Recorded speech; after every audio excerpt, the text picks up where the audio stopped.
Best in the SEC? There's a possibility.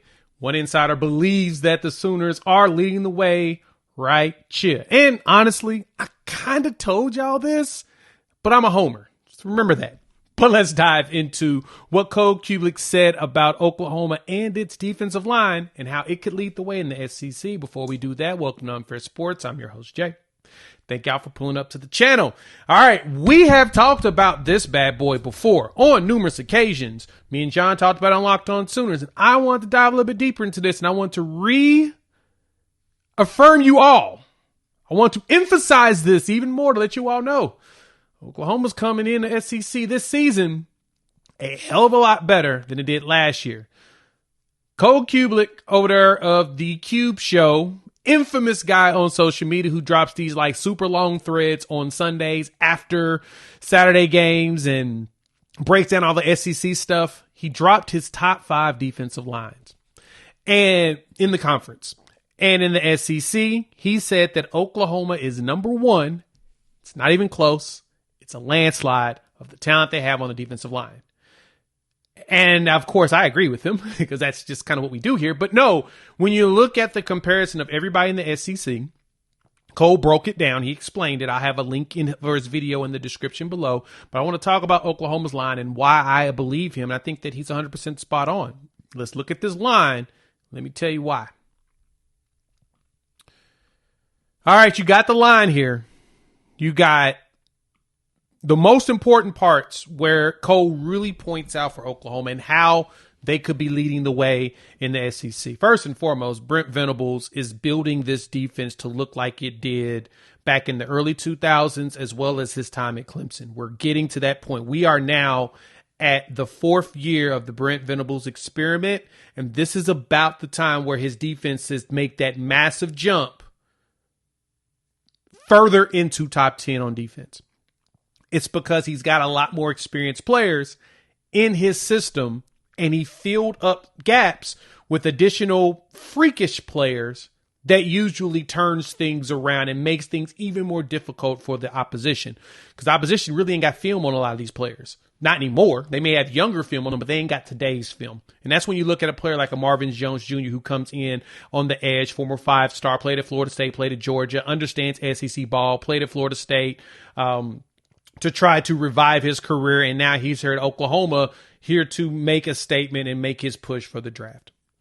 Same thing with a Kendall Daniels, who comes in from O State, local kid. He's an Okie, but he's got the size and freakishness at legitimately 6'5", 240, and he can play safety, linebacker, and edge. So you got a dude that can play at all 3 levels. That really changes it for Brent Venables' defense. But as we focus on the defensive line, you're getting those players you've been looking for, the ones that make a difference for you on the line. Again, first off, Marvin Jones Jr. does nothing but adds you another Ethan Downs. To me, that's a lot more athletic. Like, Ethan Downs was athletic, and he showed you a lot of great flashes. Marvin Jones Jr. takes that to the next level. That was why he was a 5-star. You saw it. It was raw. You just need to refine it. And of course, we talked about the rumors have been that everybody's been impressed with his work ethic. But you add him with the Danny Okoye right behind him, who has been busting his tail, and he's ready to be that do-it-all Jack type player that could just terrorize quarterbacks. You feel like he's going to take that next step. Cole mentioned it. R. Mason Thomas on the opposite side, who was a 3-star, and a lot of y'all was just like, we're hearing things about him. We haven't seen nothing. Then he comes out and gets you 9 sacks. 6 of those in the SEC. I want to make sure I keep emphasizing that for y'all. 6 sacks in the SEC. One of the places y'all say, I want to see what he does against SEC competition. He did that. And he also picked up a fumble and took it for a touchdown. That fumble was created by who?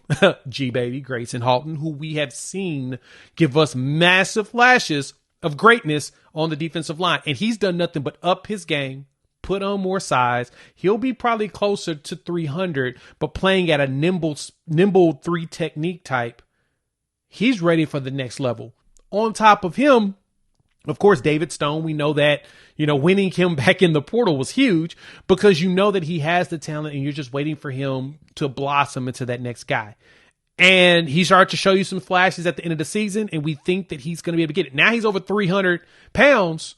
He's 313-ish. He'll probably be closer to 320 in the season, and he still has the movement at that size. And then we didn't talk about Dominic Williams, who was a freshman All-American, similar to Jaden Jackson, who's also a freshman All-American. And they're both coming in, and with more experience, those two are going to be some terrorists. Dom is at the 320 range you need him at. Jaden Jackson's going to be 320 by the time the season starts. He's probably a little bit about 310-ish because he had the shoulder surgery, but you expect him to be at the size you need him to be in order to be successful at, period. Like, he was a terrorist. He did a great job of shuffling, being in the way. He was a problem. That's what the defensive line is giving you. So then you're hearing the emergence of a Marcus Strong, who at 303, the defensive line is averaging 300 pounds now. And I bet you it gets even bigger on that interior. It's going to get bigger. And I'm not even talked about Taylor Wine, who we're starting to hear a lot of buzz about out of camp. Because Wine comes in at almost 270, but he plays so well at the edge. Like, he could be an edge rusher. He can even move in if you need him to. Probably like a 4-eye or something. It's ridiculous what this team has built defensive line-wise. They've gotten everybody excited. There's reason to. There's reason for a Cole Cubelic to say Oklahoma may have the best defensive line in the SEC. That's it. And then PJ Adebaware, our former 5-star, who, similar to Marvin Jones, just haven't lived up to that expectation yet. And mainly with PJ is he's just been hurt. He's got some little nagging injuries, and it sounds like he's getting healthier. But if he can get himself to the right spot and then play this year, next year, maybe redshirt, if he needs to this year to really get himself going, but play next year and really show, because he's got the length, he's got the height, he's a disruptor.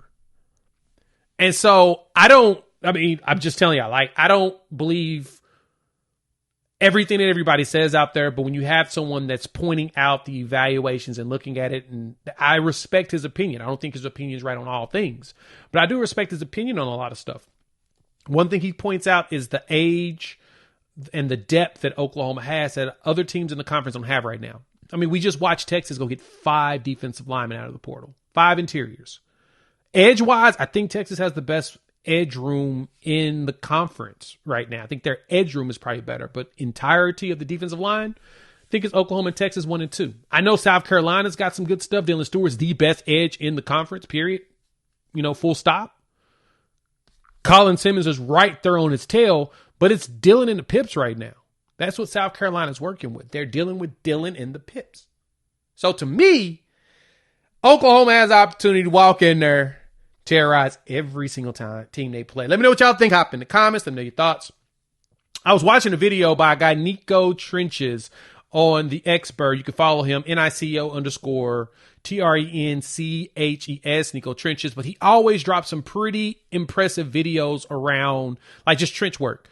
And he's dropped a lot of stuff on Grayson. He's dropped a lot of stuff on Jaden Jackson. I'll have links to those Twitter videos in the description so y'all can go watch them. And you can see him pointing out, dude, this is ridiculous how he's able to move and shuffle his feet, get to the spot, blah, blah, blah, blah. Our interior is going to be nasty. And if we can get pressure with just those 4, which I expect this year, this is Bates' year. This is Chavis's year. If you get pressure with those spots, dog, the defense is going to be better because of that. Yes, losing Danny Stutzman sucks. He was the heart and soul of your defense. Same thing with Billy Bowman in the secondary. But if your 4 down men are getting all the pressure you need, you are Gucci behind them. Keep that in mind. If they're forcing the quarterback to move and be scared and and tuck, something that our quarterbacks were doing last year, but we don't expect that this year. If you do that, dog, this barbecue chicken, as Shaq would say. Want to hear from y'all? Hop in the comments. All right, we talked about the schedule and the biasness that the SEC is showing to Oklahoma. Some of y'all didn't like that. I don't care because I think it's true. I think the SEC loves what Oklahoma brings as a brand. That's why you're starting to see all these times that we've been begging for in the Big 12 show up in the SEC. We're getting the late schedule stuff. We're getting evening games. We're getting midday games to make it easier for recruits to pull up. all it does is help with recruiting. You're not even seeing a whole bunch of 11 o'clock games for Oklahoma, which is bananas, while at the same time, the schedule itself tells you why you don't get that. So make sure you check out that video. We have that here as well as some of the others in the latest. We appreciate y'all pulling up as usual. Also, check out Coop's interview with Jacob Henry. He is, he may be something special for the Sooners. All right. We'll chop it up with each and every single one of you soon.